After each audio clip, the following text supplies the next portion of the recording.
Hello, this is just a video discussing this mock. Basically, I've made instructions for the whole mock and also for just the frame. So I'm gonna have the details of the price here.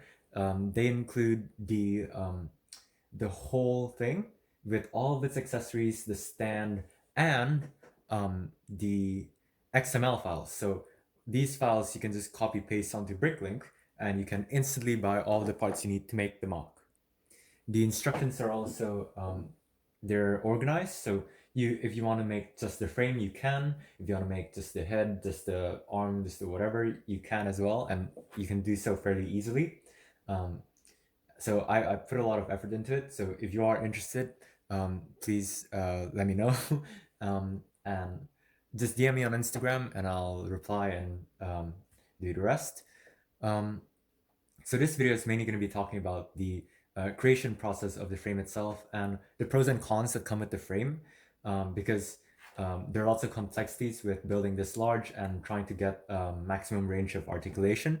And on the side here, I'll also be having a slideshow where you'll be able to watch the photo shoot that I did for this mock a couple months back. All right, so let's start with the disadvantages of the mock, and that is that because of the excessive amount of range of movement, it does require a lot of patience to handle. That's mainly because it's so large that, like, when you want to get into a complex pose, there are lots of things that are going to be moving around, not to mention your own backdrop and your props. So that's going to be that's gonna make it kind of frustrating, I guess. So you really have to take your time with it. When I was doing the photo shoot, it took me hours and hours and hours of just sitting there messing with the mock, messing with the props, messing with the lighting to get a good shot, and also messing with my camera angles and my own camera settings as well. And so yeah, um, that's the main issue with the mock. Another issue is that it's a minor one, and that is the hips of the frame are fairly wide.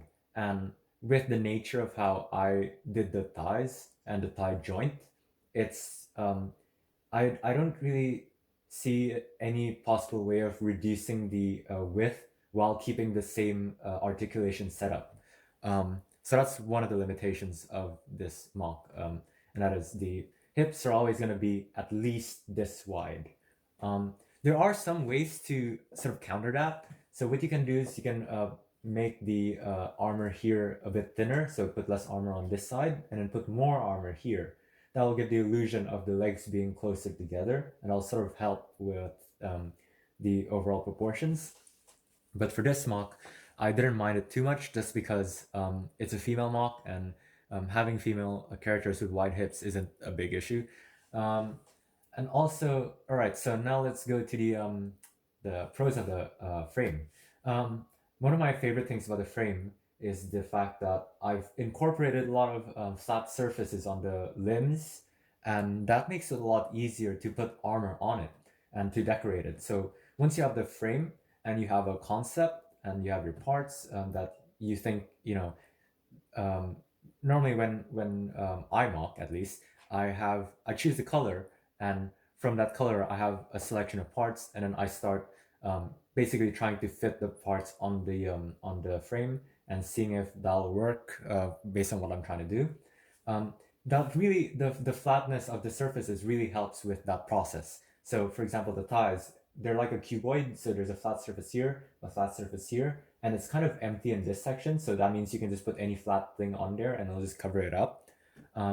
So from there, like, you cover ground fairly quickly, and that's fairly nice. When I was building this mock, I hardly ever felt like I was in a block, just because um, just because of the way it's set up. Parts just came together really easily. And lastly, the main advantage of this frame is that it's very articulated. I'd even go so far as to say, as of right now, for this size of Bionicle, this is the most articulation you can get. Um, at least at least so far. Maybe someday someone's gonna come up with something that's even better, and that'll be great actually, because I really like seeing people come up with new ways to incorporate articulation to big mocks. I just love big mocks in general. So yeah, but the arms can go outwards 90 degrees and forwards 90 degrees. Um, the torso can move forward 90 degrees. It cannot move backwards, so that is another limitation. But personally, I don't really arc my figures back a lot, unless they're like Iron Man and they're flying around. Um, so yeah, that doesn't really matter to me personally. Um, the legs can go outwards 90 degrees, so that way, and forwards 90 degrees that way. The knees bend back all the way, and the ankles, I'd say they have decent amount of movement. Not perfect, but it's fairly difficult when you're building something this big and you have two pistons to go along with one ball joint. Um, I'm not gonna go through the articulation here because I've already done so on Instagram, and there are 3 short videos that you can just have a look at. Um, Another thing about the reason why I'm not doing it here is because this goes back to the whole thing about this is so large, there's so many moving parts, it's just gonna take a while, basically. But yeah, so um, that's it. I'm gonna be doing another video talking about the aesthetic of the mock because I couldn't really do that on Instagram. If you have any questions, you can just type a comment down below and I'll definitely answer them.